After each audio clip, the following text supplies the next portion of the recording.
Hey guys, I may have gotten in a little over my head here when I offered on my Facebook page to do my first official Q&A segment here on YouTube to kind of address some of the more specific questions that people had. It's my first time doing it. If you follow me on Facebook, you know I do have a lot of extra posts with pictures, some videos, and I'm going to start utilizing this more often to do kind of a forum for question and answers. I appreciate everyone with your questions. Being as I have so many followers on Facebook, though, it was probably a poor choice to start it at night at 10 p.m. and then I woke up the next morning, 9 hours later, and I had like 187 questions. I'm like, or 187 questions from different people, multiple questions from most people. I'm like, whoa, timeout, stop. I had to put a stop to it, sorry. If I liked your comment on Facebook, then I'm going to cover your question here today. If I didn't like your comment, you posted after the deadline, and after I posted my little comment saying I have to cut it. But don't worry, there is going to be another one here in a couple weeks. I'm going to do this at least every other week, maybe even weekly, depending on how many questions there really are. I think that this is going to be a really intimate segment. I think that there's going to be a lot of questions that a lot of other people had, and this is a great way to kind of thank everyone for watching my channel personally and for chiming in. So let's get started. These are going to be in no particular order, just as I scroll through them, all the ones that I can cover. So, John M. from Lebanon, Indiana. Is there a part 2 or a separate documentary in the making? First one was awesome, thanks. There is no real part 2. There is no part 1 still. I'm still working on part 1, gathering a lot of video as I go along and saving all of this stuff and kind of still trying to build off the first one that I'm working on. I'm going to utilize some of the film in this next trip as well, so it's at least another year out. Some of these projects end up going a little longer than you expected, but you want to get all the right material and I want to get a lot more interviews, so it's still a work in progress. Jessica M. from Georgia. Questions. Have you ever boondocked without the generator's solar panel? Was it basically like tent camping, or were you able to find ways to run some items and appliances? How long did it take you to save up for the generator and solar panels? Thank you. Jessica, I think for the most part, I mean, before 4 or 5 years ago, I was just doing tent camping as kind of recreational. When boondocking started turning into more of a full-time thing, I always ran the generator. It was my only option. In fact, even when I had a trailer at one time when I was in school going to Grays Harbor Community College, I stayed in an RV park in my trailer, plugged into power for a month. But up until when I got Tilly the Tioga, and then I started a fundraising campaign to get solar on Tilly, that was the first time I had solar, which wasn't working out really well in the Northwest for me. But as I went on the trip, I found out that it's a lot more useful in sunnier places where the sun's a lot higher. And then I ultimately ended up getting my big solar panel, the Kyocera that's on the roof now, with the batteries and the charge controller. How long did it take me to save up for it?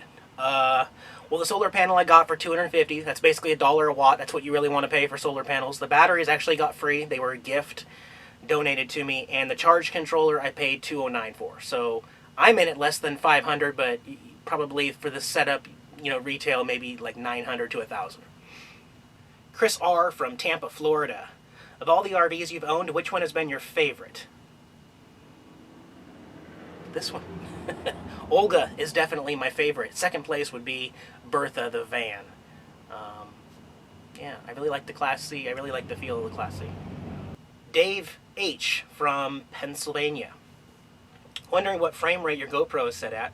I see the NTSC standard is commonly 29.97 frames per second. Wondering if shooting at 60 frames per second would make better quality 30 frames per second videos after editing. Yeah, I've tried a lot of different things. If you want to ask me what I'm doing right now, I guess that's what I'll answer right now currently in November. Right now I'm shooting all 3 of my cameras, my Canon Vixia, my SJ4000, and my GoPro Hero 3 Silver. I shoot all of my video in 720p, 60 frames a second. Now, as I edit that down, I've tried a couple different ways. I've tried 60 frames a second and 30 frames a second upload to YouTube, so it does vary within the last 28 days or so. But ultimately what I'm trying to do is always do 60 frames a second, 720. I have at times gone up to 1080p, and I've had lots of complaints from viewers saying they can't even watch my video because it's double the file and they have really crummy Wi-Fi from a coffee place or a fast food restaurant, and my videos don't even play for them on 1080p. So, not that I'm trying to cater to the people who have less than awesome Wi-Fi, but I do want my videos to be seen by everybody, and I feel like 720p, 60 frames a second is a great middle ground right now, at least for now, until I change things later. Jim W. from Liverpool, New York. What tools, equipments, and gadgets can't you live without in your RV lifestyle? What do you miss most about your pre-YouTube life? And ever thinking about your Nomadic Fanatic Lifestyle International? Tools and gadgets.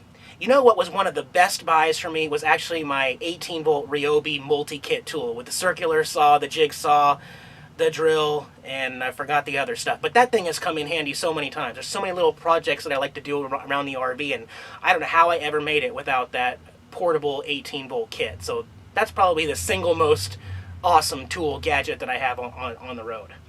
As for what do you miss most about your pre-YouTube life, I miss my privacy, honestly. I miss just being able to go out somewhere and just not think about the world following me. And ever think about Lifestyle International? People ask me this all the time, and so I'm going to cover it a little bit in every single question just to remind you all. If I go international, overseas into another continent or country or something like that, I would have to have my comfortable RV with my cat. That's the exception. I wouldn't go and stay a week at a hotel or something. It would have to be the same inside looking for me with my cat so that, you know, in my mind, I still feel like the same person in those other places. Judith S. from Central California. I understand the pros and cons of having a tow vehicle, but overall, would you choose to have one if you could, or have you decided it's too much bother? I personally, thank you for asking me personally, no. I have no interest in a tow vehicle ever.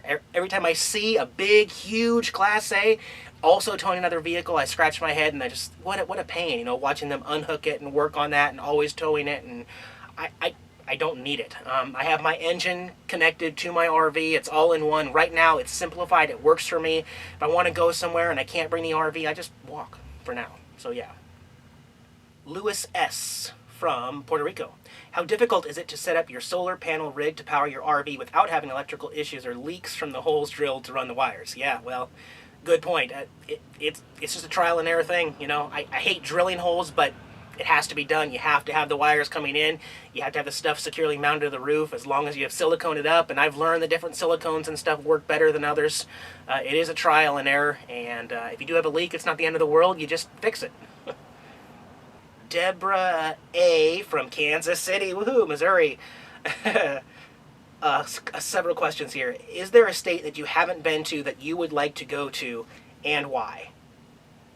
Yeah, there's two states. There's two states that I have not been to that I've wanted to. One is the entire state of Wyoming. I just feel like I really want to go there. And second, twice now I've missed the state of South Dakota where Mount Rushmore is at. I really want to go to that. Although I've been through Arizona as well and still not been to the Grand Canyon. So maybe that's three states that I really, really want to go to I haven't been to. Question 2, is there a state that you have no desire to go to and why? No, there's nowhere that I don't want to go. I want to go everywhere.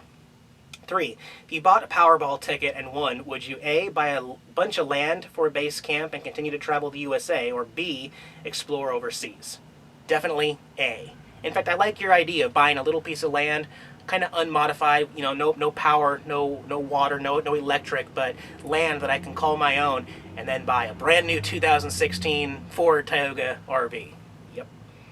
Okay, and then question 4, would you or have you signed up for the Mars expedition? No. Interesting. I've not even considered it, not even thought about it, not even thought of it as an option. I think that there's still a lot more for me to explore here, and I'm happy on this planet for right now. Kelly B. from Tallahassee, Florida. Do you plan on making an interior cosmetic changes to Olga? Indeed, yes. Kelly, I have several things. I've talked about it. I really want to rip out this nasty carpet and put in either laminate flooring or wood flooring, something that can be swept and mopped. All of this pink material, I want to refabric this or possibly even replace the 2 captain's chairs up front. But yeah, I'm not digging this pink fabric. And then lastly, I have 2 big closets in the back.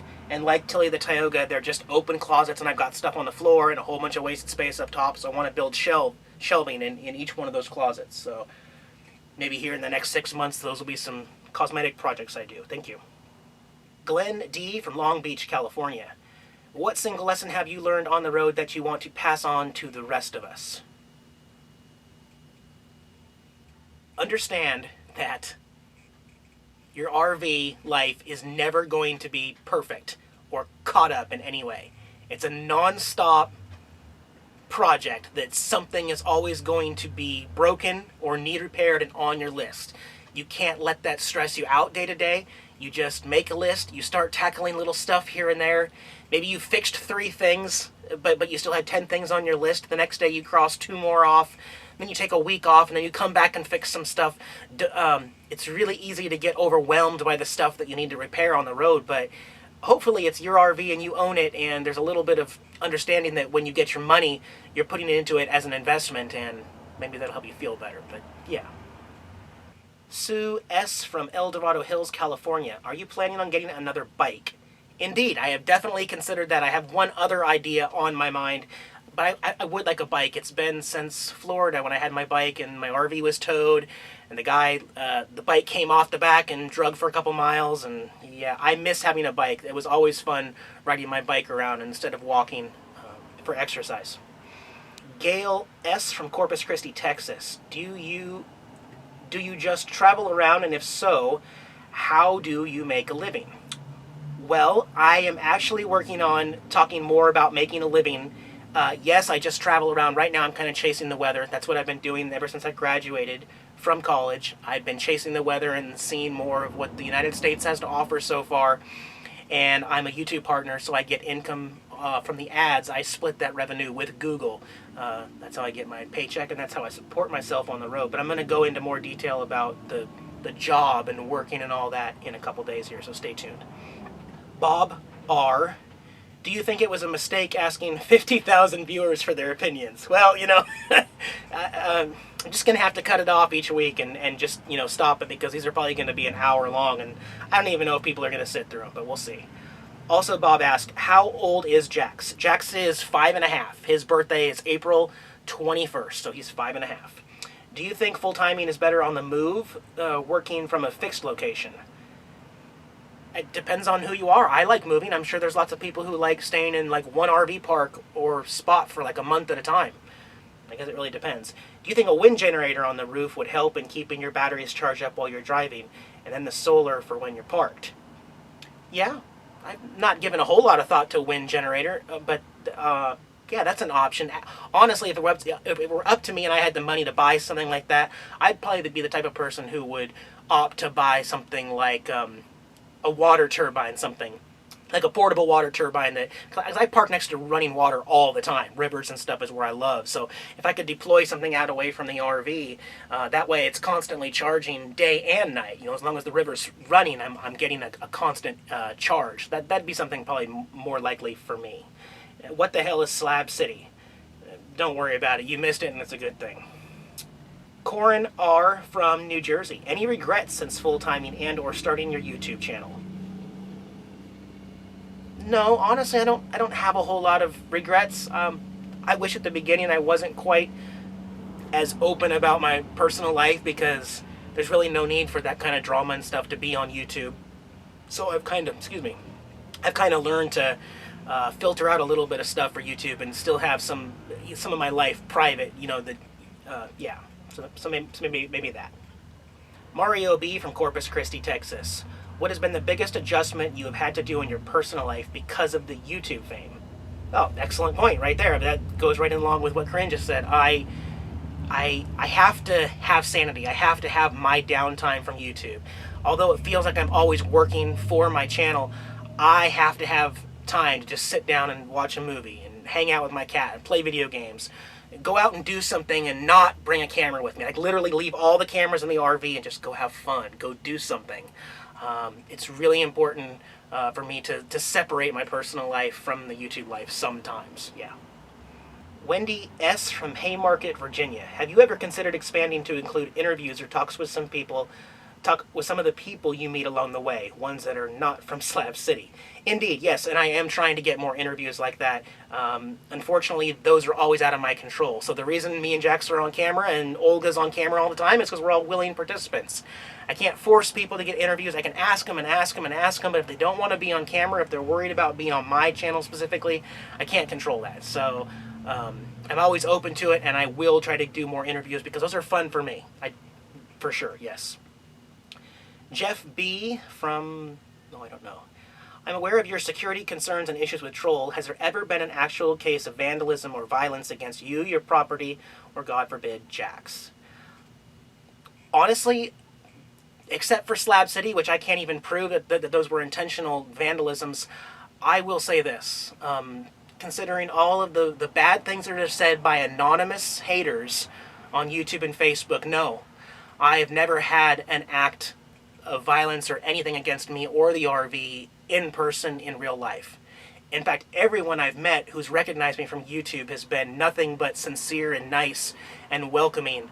So I don't know what's up with all that. People act differently when they're able to be John Doe on YouTube and say things from their basement that they wouldn't normally say to your face. So luckily, yes, no bad experiences on the road. Jaden C. from Queensland, Australia. Where do you see yourself in 10 years? What are your future plans for the Tioga? I see myself continuing to be nomadic. Maybe money starts coming in or some kind of gig comes in with TV or YouTube or branched out where I can get a brand new RV or something and continue, maybe even like we talked about in other questions, go overseas and explore more of the world and not just this country. Kevin Earl from, don't know, Lakeland, Florida. Oh, I had bad experiences in Lakeland, Kevin. Would you ever make the trip to Alaska, Dead Horse perhaps, or start venturing out of the country? Yeah, you betcha. Especially Alaska. Alaska would be a great place to spend July and August. And man, I want to do it, but everybody's doing it. You know, Chris and G just got back from there. Gone with the Winds went up there, and I'm kind of glad I didn't do it this summer. Maybe in a future summer, I would love to go all the way up to Alaska. Or heck, you know, I'm not even saying I wouldn't put Olga on a ferry and go to Hawaii or some other country if I could figure out how that would work. So we'll see, for sure. Bill G. from Prescott, Arizona. What source do you use to find the places of interest along your travels? Thank you for asking that, Bill, because a lot of people like to go online before they get somewhere and read reviews, TripAdvisor, the top 10 places to visit in this. And I personally, I don't want to know anything about the places where I'm going to. Really unique to my style of just opening myself up. You know, I get into a city and I don't know what to expect, so what exit do I take? Where's the first place I stop at? What turns do I make? I've never been here before. I don't know where I'm going to go or what I'm going to do. And just kind of see, you know, what happens naturally, because I feel that that's a lot more original. I feel like if I'm not, you know, thinking about where everybody else is going or where I'm supposed to go is the top destination when you get here. No, if I didn't find it, I didn't find it. You know, if there was road construction or if somewhere else led me to something cooler and spent the rest of my day there and I never got to this main attraction, well, that's okay with me, honestly, because that's more cliche. If everybody goes there and I didn't go there naturally because I was brought to some other kind of beauty, that's a good thing in my mind. So I don't have any tools for finding anything except my eyes, you know, as far as where I drive and where I end up walking around. Yeah, good question though. Camper Van Kevin from Athens, Georgia. Where do you get your mail? Besides, where does my money come from? Where does my mail come from is the second most popular question asked by me. I've had my post office box in Olympia, Washington for about 7 years now, and I've also had my physical address, which is always really going to be my physical address because you have to have one, although I'm in extended periods of vacation for unknown time all the time. I still have that physical address, but I have someone who checks my P.O. box weekly up there and screen some of my mail, and then if it's something important that I need to get, there's lots of ways I can get that mail or packages. I'm sure there's going to be lots more questions too, Kevin, about this. But what I like to do is, if I need specific stuff like a package or a piece of mail, I'll go to an RV park. I know I'm going to be in this city in a week at this RV park. So I'll call ahead the RV park with my debit card and say, hey, I'm looking to be there this day. I want to make a reservation. Also, I have a package coming from this place or Amazon or eBay or UPS or FedEx. Is it okay if I have that sent with my name? Will you hold it in the office until I get there? And I've never had any RV park say no. They always hold your packages or your mail until you get there, which is a great, you know, that's something that I've always utilized, but now, you know, with meeting more people through YouTube and finding people on the road, I have a lot of new friends that will also do the same thing and let me have packages and mail sent to their house. Or if I'm going to be somewhere for a week, let me share their P.O. box or their home mailing address for stuff.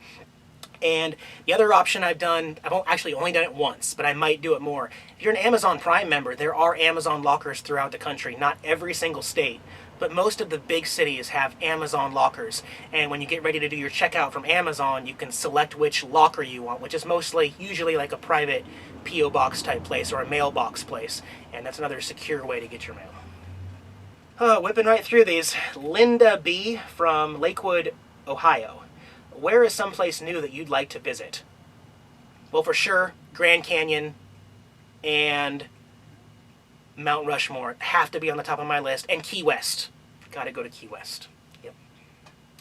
Gary S. from East Peoria, Illinois. Out of all your adventures, what state have you enjoyed the most? Hands down, Oregon. Not just because I'm in Oregon right now. Oregon. Oregon is beautiful. The water, the coastline. You can't own property on the actual beach sand, so it's open to the public, and there's all these state parks. But the entire state of Oregon, no tax. I just love Oregon. It's so much like home, but it's so much different. So, Oregon for now. Wait a minute, I've only been to 17 states so far in this country, and there's 50. So, maybe it's too early for me to really answer that. Maybe ask me in a year. Okay? Okay. Rick W. How old does the RV have to be to give the best value? Well, I don't really know how to answer that, Rick. Maybe somebody else can answer that better, because it's not really the age, it's the upkeep. It's how much upkeep you have to do when you get the RV. You know, there's not like some rule like if it's over 10 years, then everything's going to start needing to be replaced at 10 years. I don't believe in all that. I believe that if you know the history of the RV and you're doing the work on the RV and keeping a list, then you know what's been done. You're on top of the game yourself. So I think really all it is the more information you know about the RV that you travel in, the better off you are. Even if it's a long list, at least you understand what's going to need to be replaced soon. Gaetano E. from Sydney, Australia. What has been your most difficult struggle in being nomadic, and how have you dealt with it?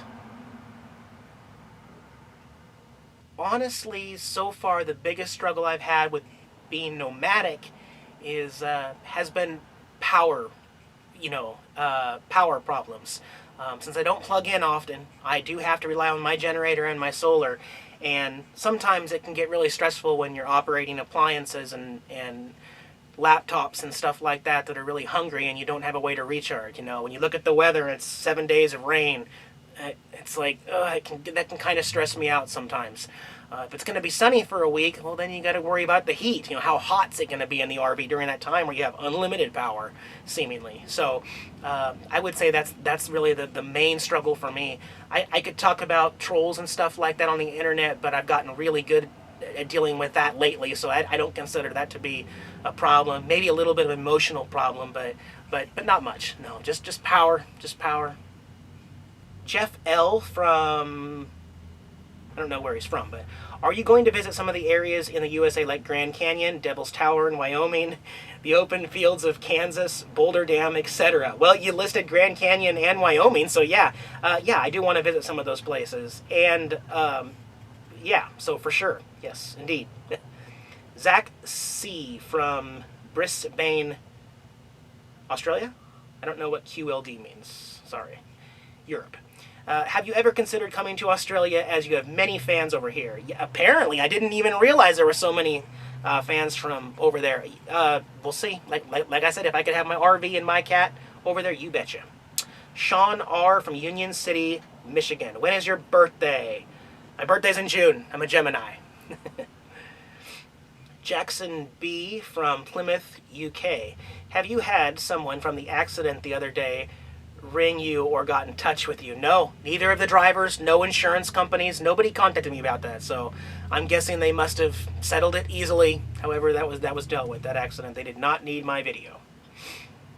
Jackson, do you miss Bertha? A little bit, yeah, but I like Olga a lot better. Peter M. from Melbourne, Australia. Did somebody hurt you to make you decide to go down this path?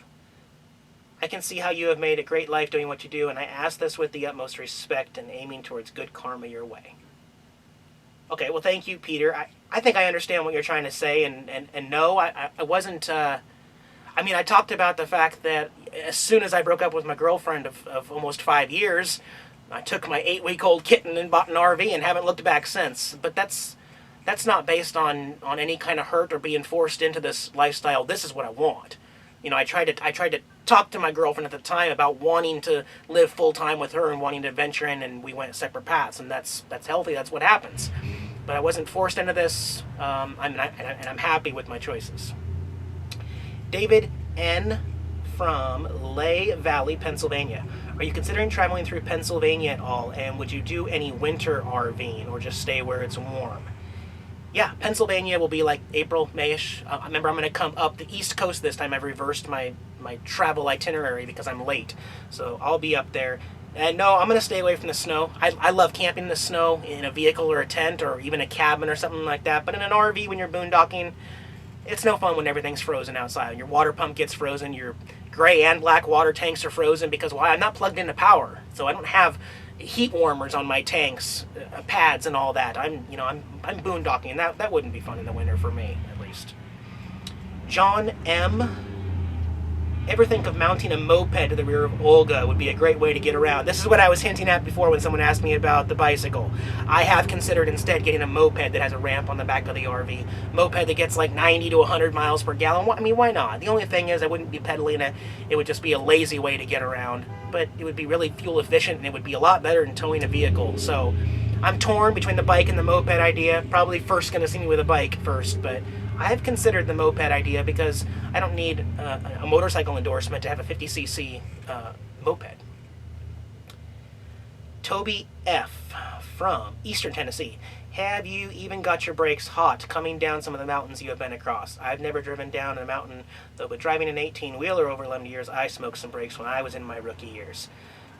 No, I haven't, and I picked this RV up in California, drove it all the way up to Washington State, and now I'm on my way back down, and time will tell. I will say my first Tilly Tioga, when I went to test drive it the very first time up in North Washington State, during the test drive, the caliper locked up and boiled the pad to the rotor, smoking and smelling, and it's like, I couldn't even make an offer. I was like, I can't, sorry, there's no deal, I gotta go back. And then he ended up calling me the very next day saying he had fixed it, and I came up and bought Tilly on the spot after that. But me driving, no, I've not had any overheated brakes problems so far. Ian G. from the UK. You walk your cat on a lead. Is there places you can let the cat run free? No. I don't trust my cat, honestly. And besides, I park in a new place, so if somebody wants to say, your cat knows where home is, your cat knows the RV, but, I urban boondock all the time. If I let my cat go free and he sees a squirrel or a bird or something and he chases off, who's to know he doesn't just run out on the road or something. That'd be really scary for me. So, no, I always keep him on a leash. That's just the understanding. Franklin F. from Asheville, North Carolina. I was thinking you said your travel plans were to head east and then make a right turn at some point towards the southern states. Looks like you went back to the Pacific coast and are going to California now. What's up with your 2015-16 plans? Well, Franklin, I think you missed the video where I talked about the changes. In Birth of the Van, yes, I was going to go to the East Coast. When I went down to California and traded the van for the motorhome, there was a lot of upkeep that needed to be done. It put me back more than 2 months. Being 2 months, I talked about in the video, I don't want to go to the East Coast in November, December, January. I'll just go south first and then catch you guys on the way back up. Chuck M. from Levittown, New York. Have you considered a small motorcycle loaded on the front or rear of your RV? Well, not a motorcycle. I don't have a motorcycle license endorsement, but I have considered the moped. I don't know. You think I'd look good on a bike? John P. from Quebec, Canada. Are you planning on going through Canada from west to east? Ooh. No plans to, but hey, anything could change. We'll see. Frank B. from Australia. Have you ever been inspired by anyone? Well, inspired by my dad. My dad is a really successful self-employed artist. He's actually an original sports artist, and I've always been inspired by his work, and I guess that does kind of show through with what I'm doing on YouTube in a lot of ways. So yeah, my dad inspires me a lot in motivating. Chuck D. from Camas Valley, Oregon. Please show cameras and mounting that you use, like the mounting on your dash. Wow. Chuck, I actually have an entire video. It's like a 10 to 15 minute video where I show all of my cameras and all of my mounting stuff. I will put a link in the video description of this video alone. of this video below, so check that out, and you'll get more of the specifics. Celeste S. from, I don't know, Eric, wait a minute. Well, I'm going to read it anyway. When are you going to stop worrying about these damn haters? Learn to embrace their support of your channel. Without them, your ratings and account funds would go down. Also, when are you going to stop feeling like you have to explain yourself to people that are not worth your time? Those people, meaningless, harpless takes away from those of us who spend the checking in to see what you're up to, where you're going to. Okay, I know where this is going. Since this is a vlog, Celeste, you get a lot of my personal life involved with it. Some of the stuff that goes on with my life outside of YouTube, it spills over into the YouTube world because it's physically changing stuff that happens day to day. So I know everybody just wants to see me smile and show all the good, and this will just be a happy Disney fairy tale all the time. The fact is, stuff happens and it spills over into my life, and I share it because it stops certain things from happening that I had planned. So thank you for your opinion, though. Adrian G. from South Australia. If you ever won the lottery, would you upgrade your motorhome or buy property? Well, I would definitely upgrade my motorhome. Like I said, I'd buy a 2016 Ford Tioga 26-footer. Might buy some property too, though. Sharon C. from the Phoenix Ramblers somewhere over the rainbow. What software do you use to edit your videos?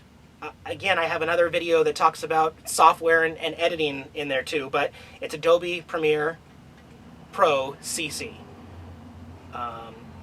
Would you even ever consider interviewing a new coming to YouTube? Oh yeah, right. So if there was a new RV channel that's new to YouTube, I would certainly promote them on my channel and talk about them on my channel. You betcha. By the way, it looks like she's doing the Phoenix Rambler somewhere over the rainbow might be part of her channel. So thank you, Sharon. Oh, and another question. Any plans to really visit Southeast Georgia, Northeast Florida? Not immediately. Not Georgia immediately, but Florida is going to change big time. I'm going to go all the way around to all of the edges of Florida, including Key West, then come back up. So, yeah, I'm going to see a lot more of Florida on this trip, this winter, actually. Logan G. from Manchester, New Hampshire. You pick up the hitchhiker. Did you? Come on, guys. I was just giving her a ride. Lisa E. from Corona, California. Will you have dinner with me? Of course, Lisa. If I'm ever in Corona, yeah, you should definitely hit me up. We'll have coffee and dinner, and you betcha. J.B. from Coolidge, Arizona. What happened with the pipe on top of Bertha that you were using to heat the water? I remember you installing it and talking about how you remodified it, but then it was gone, and I could not find a video that said why. A lot of people were asking me that question, Jay. The title of the video that you're talking about missing, it didn't say anything about the pipe. A lot of time, if you don't watch my entire videos, you're not going to get all of the information because I don't title them that has to do with every single thing that's in a 12-minute video. I talk about stuff in videos that are not even mentioned in the title or the description of the video. And that is a very popular question. So many people do not watch every single video during that time period. And they missed the end of it where Wayne and I had to talk about the fact that every time I stopped the van, the amount of weight and sloshing that was going up on top, I'd stop at a stop sign or a stoplight and the whole van would be rocking back and forth still the entire time. And it was making crinkly noises. It was moving like that much up there between these steel brackets, and it just scared the crap out of me. So Wayne and I pulled it off, put it at his house, and said, hey, we'll fix it and modify it when you come back. Of course, I'm not in the van anymore, and I went into the RV life instead. So, yeah. Jason M. from Elizabeth City, North Carolina. Has this lifestyle made you more able to always have that free feeling? Do you tend to understand things a lot better since you're a nomad? Yeah, I mean, I feel free. I don't feel like I'm getting away with anything. I feel like I'm doing exactly what I want to do. Charge the battery pack? Oh, crud. I gotta switch the battery real quick. But yeah, I feel more free. I feel like I have a better understanding, and I feel like I'm a lot more in control, at least. Alright, got a new battery in there. Thanks for sticking around, guys. I'm trying to get through all of these here. What happened here? Paul T. from Bristol, UK. Do you still envision living a nomadic lifestyle when you are an old man, and would you consider exploring Europe in the future?